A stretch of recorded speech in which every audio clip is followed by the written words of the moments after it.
Bonjour. Mathieu Bocoté, dans l'ouvrage que vous venez de publier, L'Empire du politiquement correct, vous décortiquez les rouages de l'hégémonie idéologique infligée par le système médiatique et politique. Est-ce que ce sont des événements récents qui vous ont poussé à dénoncer en des termes aussi forts cette dérive de notre société moderne ? Non, c'est une vieille obsession qui remonte à il y a plusieurs années. Dès que je me suis intéressé, c'est une question qui remonte à loin en fait pour moi. Dès que je me suis intéressé au débat public, la question qui s'est tout de suite imposée, c'est comment se construit le débat public? Comment se constitue le débat public? Quelles sont ses frontières? Quels sont ses paramètres? Quels sont les points de repère qui permettent de le constituer?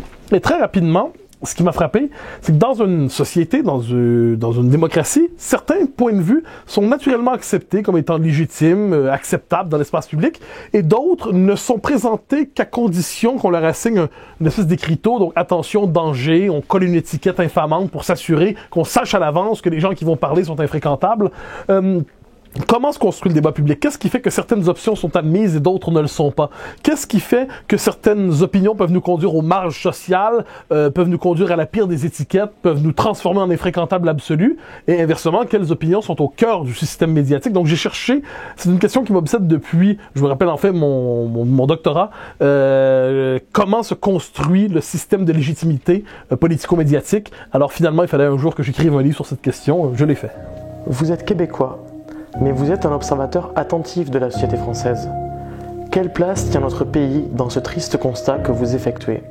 La plus belle et par ailleurs une place difficile aussi. C'est-à-dire que la France subit, comme tous les autres pays occidentaux, subit cette espèce de régime diversitaire, le multiculturalisme, la déconstruction des identités, la déconstruction des appartenances, l'incitation au déracinement, la volonté en fait d'arracher un peuple à sa propre histoire et sa propre culture pour n'exister désormais que dans le culte incantatoire de la modernité que l'on nomme quelquefois chez vous valeurs de la République. Alors j'ai absolument rien contre les valeurs de la République, mais croire qu'elles épuisent la définition de l'identité nationale, c'est un peu rapide. Donc, la France subit ça, mais la France, à l'échelle du monde occidental, incarne néanmoins une admirable résistance, je crois. Voilà une nation qui croit encore à la nation. Voilà une nation qui, même si elle est travaillée par le multiculturalisme, par exemple, cherche à y résister. Cherche à y résister à partir de son histoire, une histoire très riche. La France demeure aussi, on le voit par rapport au monde anglo-saxon, un pays qui incarne une certaine idée de la verticalité politique, une certaine idée de la décision politique, un refus de se soumettre, même si elle subit encore une fois cette pression, un refus de se soumettre à ce qu'on appelle la judiciarisation intégrale du politique. En France, on croit que la décision politique compte encore. Alors évidemment, les Français peuvent regarder cela avec amusement quand je dis ça en disant, il me semble que ça va aussi mal chez nous, c'est possible, mais vu de loin, il y a quand même une capacité de résistance qu'incarne la France, ne serait-ce qu'à travers cette idée qui est de laïcité. Alors on peut avoir des réserves ou sur la question de la laïcité d'une manière ou de l'autre, mais il n'en demeure pas moins que c'est un principe politique qu'on ne saurait réduire simplement à la logique des droits individuels et la logique des droits minoritaires. C'est un principe qui rappelle l'importance du commun.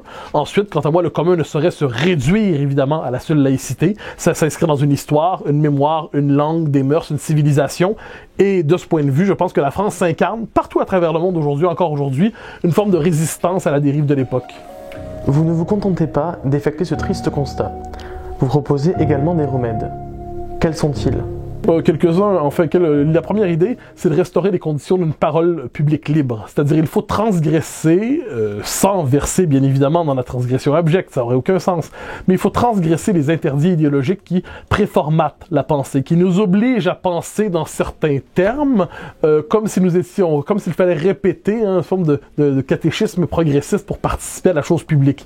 Donc, je crois qu'on doit déconstruire le langage politique dominant. On doit déconstruire les catégories médiatiques dominante. Lorsqu'on se présente, par exemple, dans une émission ou ailleurs et qu'on nous pose une question orientée, il n'est pas interdit de dire à cette incarnation, non pas du contre-pouvoir, mais du pouvoir qu'est le journaliste, quelquefois, de déconstruire les catégories par lesquelles il aborde la réalité. Lorsqu'on dit des mots comme populiste, diversité, ouverture à l'autre, nationaliste, souverainiste, qu'en sais-je, il n'est pas interdit, autrement dit, de remettre en question le langage médiatique dominant.